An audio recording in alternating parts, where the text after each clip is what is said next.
In today's video, I'm going to teach you how to edit your GoDaddy website after publishing.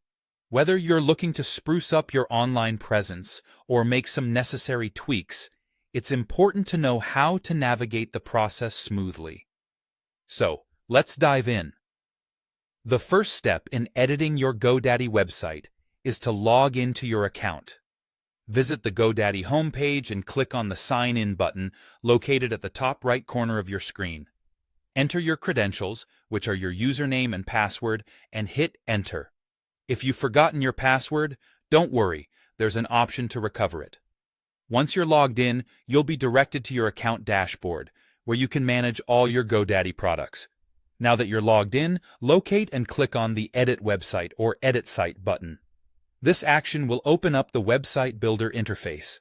The Website Builder is a handy tool that GoDaddy provides to help you customize and craft your site with ease.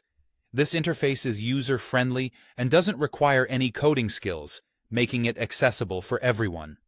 Once inside the Website Builder, you'll see a preview window displaying your live site.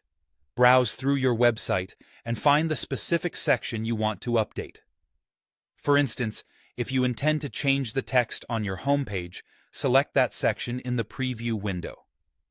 When you select a section, a panel on the right-hand side of your screen will open up. This is your editing hub.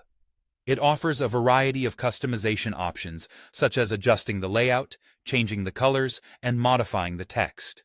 If you're editing text, you can simply highlight it within the preview window.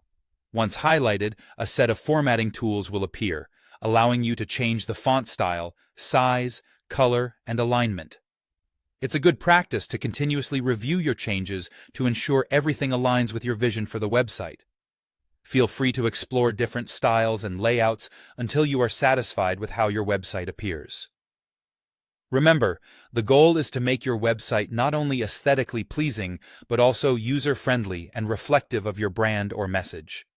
After making all the necessary edits, and you're content with how everything looks, it's time for the final step. Select the Publish button. This step is crucial as it saves and updates all the changes you made to your live website. The publishing process might take a few moments, so be patient as your changes are being uploaded. And there you have it. Your updated GoDaddy website is live and ready for the world to see. Knowing how to effectively edit your site ensures that you can always keep your content fresh and relevant. Thanks for joining me today, and happy editing!